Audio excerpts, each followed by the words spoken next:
네, 안녕하세요. 최승윤 작가입니다. 오늘 한국은행에서 기준금리를 동결하는 결정을 내렸습니다. 제가 지난번에 이게 좀 되게 위험할 수 있는 일이다라고 했었는데 이번에 금리 동결은 조금 느낌이 다른 것 같아요. 제가 봤을 때 앞으로의 경제 상황은 진짜 예측이 힘들어지고 굉장히 복잡해질 것 같습니다. 그리고 이렇게 한국은행이 금리를 동결할 수 있었던 이유 중에 하나가 저는 중국의 힘이 굉장히 컸었다라고 생각을 해요. 물론 경제 전문가분들이 봤었을 때 되게 뭐 우스운 얘기처럼 들릴 수도 있을 텐데 제가 봤었을 때는 중국의 최근 행보가 많은 나라들한테 오히려 좋은 쪽으로 움직이고 있지 않나라는 생각이 좀 듭니다. 최근에 뉴스들을 보시면은요, 일단은 중국이 뭐 사우디나 뭐 UAE로부터 이 석유나 가스를 받을 때 달러를 이용하지 않고 이제 위안화로 직접 결제하겠다라는 것을 밝혔죠. 그리고 뭐 브라질이나 뭐 러시아, 인도 뭐 다른 나라들하고도 위안화로 직접 결제를 하는 거를 넓히겠다라고 얘기를 했어요. 물론 기존에도 위안화로 이렇게 뭐 거래를 하는 것들이 있긴 있었지만 그거를 더 적극적으로 한다라는 거죠. 그 페트로달러가 무너지는 건데요. 애초에 이제 근본이제를 무시하고 달러가 패권에 그 통화가 된 게 페트로달러 때문이었잖아요. 사우디에서 그리고 중동 국가들에서 석유는 반드시 달러로만 결제를 해야 한다 해서 반강제적으로 기축통화가 됐었던 것인데 이번에 중국이 자기들이 나서서 사우디하고 이란에 영향력을 끼쳐가지고 페트로달러를 어떻게 보면 지금 거의 무너지기 직전이다 싶은 정도로 다가갔는데 기존에 제가 러시아 얘기를 했었던 것처럼 시진핑이 지금 전 세계에서 뭔가 자기가 중재자의 역할을 하려고 하는 것들이 보입니다.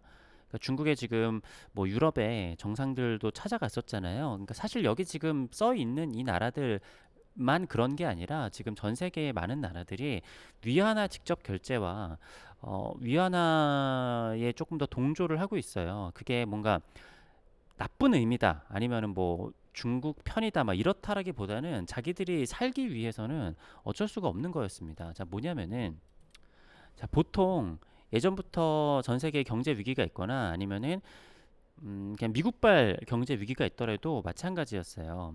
그러니까 다른 나라들은 잘못을 안 했는데 미국의 경제 위기가 터져가지고 그러면은 갑자기 달러 가치가 상승을 해요.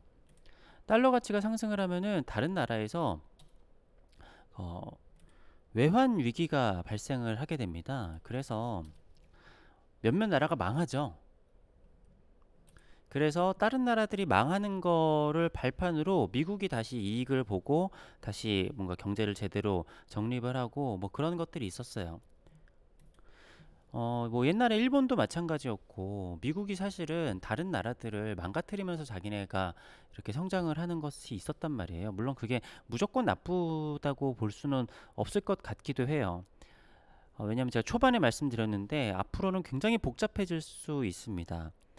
차라리 그냥 기축통화와 패권 국가가 하나면은 그걸 기준으로 삼으면 되는데 뭐 예를 들어서 앞으로 경제 지표를 설명을 할 때도 우린 무조건 달러로 하잖아요. 우리의 뭐 GDP가 얼마고 거래 무역액이 얼마고 막 이러는데 만약에 이 전 세계에 두 개의 기축통화가 생긴다. 위안화로도 경제 지표를 설명을 한다라고 하면은 그 지표가 굉장히 달라질 겁니다. 달러로 경제 지표를 했었을 때는 뭐 이게 금액이 이런데 위안화로 경제 지표를 했었을 때는 뭐 이렇고 하기 때문에 두 가지를 다 봐야 되기 때문에 앞으로는 굉장히 복잡해질 수도 있어요. 자, 어쨌든 간에 위에 얘기했던 걸 간단히 얘기하면은 세계의 경제 위기가 오면은 달러 품귀 현상이 일어나는 겁니다. 그래서 미국이 기준금리를 올리게 되면은 본인들보다 신흥국이나 뭐 우리나라나 다른 나라들이 더 피해를 보게 되는 거죠. 그러면서 자국의 금리를 올려야 돼요. 자국의 금리를 올려야 되는데 미국보다 대부분의 나라들이 경제 체력이 약하기 때문에 그러면은 먼저 쓰러지는 나라들이 생겨난다라는 거죠. 그런데 이 상황에서 달러가 아닌 다른 통화로도 숨통을 트일 수 있는 그 발판을 중국이 좀 마련해 줬다라고 볼 수 있겠습니다. 그러니까 어떤 나라에서 자기네들이 자기네 자국의 통화 가치가 계속 떨어지고 있는데 여기서 비싸더라도 달러를 사가지고 뭔가 수출품을 사오고 막 이런 식으로 해야 되는 거잖아요. 그런데 그거 그냥 너네 뭐 화폐 가치 그대로 내가 위안으로 바꿔줄게.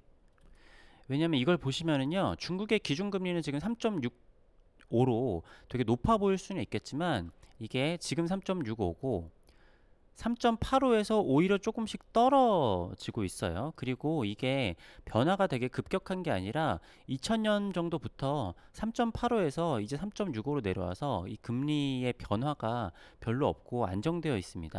그러니까 이게 실제로 안정되어 있다기보다는 중국이 공산주의 국가니까 자기네들이 억지로 안정시켜 놓은 거기는 하지만, 자, 밑에 보시면은 2019년에도 4.25였고 어떻게 보면은 금리를 지속적으로 낮추고 있는 거예요. 그 변화의 폭은 크지는 않지만, 자, 근데 반면에 미국의 기준금리는 지금 거의 1년 만에 5%가 돼가지고 굉장히 높아졌죠. 자, 중국의 기준금리가 3.65인데 미국의 금리는 5예요. 미국 금리만 보면은 우리가 미국 금리에 맞춰가지고 올려야 되겠지만, 중국 금리를 봤었을 때는 우리가 그렇게까지 올리지 않아도 3.65와 3.5니까 비슷한 수준이란 말이에요. 근데 우리가 달러만 바라보는 상황에서는 무조건 미국의 그거를 따라가지 않으면은 되게 위험해요. 왜냐면은 외화 유출이 생길 수가 있으니까. 하지만 위안화로의 결제가 가능하게 한다. 그리고 우리가 전 세계에서 위안화로 쓸 일들이 더 많아진다라고 하면은 위안화의 결제 비율이 높아질수록 무리해서 달러를 확보할 필요가 적어져요. 그렇기 때문에 미국이 금리를 올린다고 해서 우리가 너무너무 힘들지만 경기를 망쳐가면서까지 금리를 올릴 필요는 좀 없어진다라는 거죠. 그러니까 이게 우리나라뿐만이 아니라 다른 나라들도 좀 마찬가지인 상황인 거예요. 이대로 그냥 달러만 바라보고 있었는데 미국이 자기네들이 기준금리를 올리는데, 이거는 자기네들의 경제적 불이익을 감수를 하면서도 우리보다 당연히 다른 나라들이 더 힘들 거를 아니까 다른 나라들의 경제를 더 힘들게 해가지고 그걸 발판으로 자기네들이 다시 일어서려고 하는 거거든요. 뭐 근데 지금 위안화가 뭐 다른 나라들 입장에서는 약간 가뭄 속의 단비 같은 역할을 할 수 있는 겁니다. 그리고 제 생각보다도 시진핑이 굉장히 선수를 치고 있어요. 지금 뭐 거의 전 세계 정상들을 다 만나고 있죠.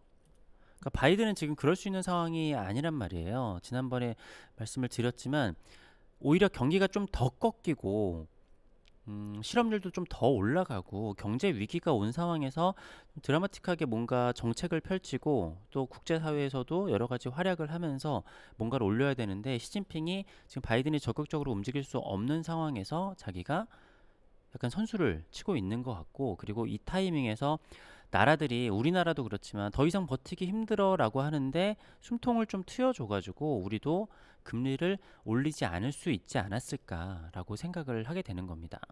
그러니까 확실한 거는 그대로 달러만 바라보는 상황이었으면은 우리는 기준금리를 올려도 문제고 올리지 않아도 문제였거든요.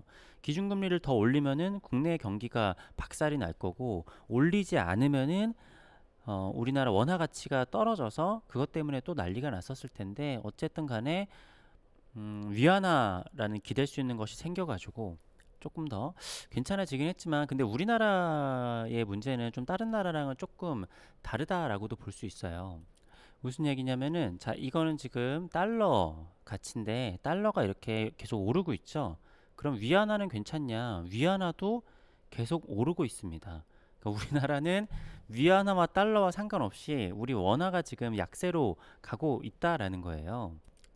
그러니까 우리나라가 미국이랑 교류하는 규모보다는 중국이랑 교류하는 규모가 컸는데, 지금 미국 쪽의 수출 비율이 좀 더 높아지고 있죠. 근데 수출을 그 금액이 더 높아졌다는 측면도 있겠지만, 그것보다는 중국으로의 수출이 감소했기 때문인데, 중국으로의 수출이 감소하다 보니까 중국에 대비한 우리나라의 원화 가치가 좀 떨어질 수밖에 없겠죠. 그래서 다른 나라들이 어쨌든 좋은 상황이 됐고 우리나라도 약간의 혜택을 볼 수 있는 상황이 되기는 했지만, 미국이나 중국이나 우리는 둘 다 원화가 약세로 가고 있기 때문에 이게 도대체 우리나라에 어떤 식으로 도움이 되는 일이 있을지는 잘은 모르겠습니다. 그래서 제가 뭔가를 좀 정리를 하고 예측을 하려면은 뭔가의 상황들이 더 나와야 될 것 같아요. 확실한 거는 지금 중국 때문에 오히려 전 세계가 지금 약간 혜택을 보는, 그러니까 미국의 정책 때문에 망할 위기에 처한 나라들이 되게 많이 있었는데 중국 때문에 숨통을 트이게 됐다. 그러니까 지금 유럽의 정상들이나 전 세계 정상들이 중국에 가서 막 그렇게 하는 것 자체가 뭐 좋고 나쁘고 정치적으로 따질 게 아니라 지금 뭐 그런 걸 따질 상황이 아니었는데 중국이 어쨌든 손을 내밀었고, 어떻게 보면은 중국도 자기네 위안화의 가치를 올릴 수 있기 때문에 자기네 내부적으로 상황이 안 좋음에도 이런 식으로 다 걸쳐놓으면은 그 자기네들한테 오히려 또 이득이 될 수도 있거든요. 상부상조 좋은 일이 될 수 있는 거죠.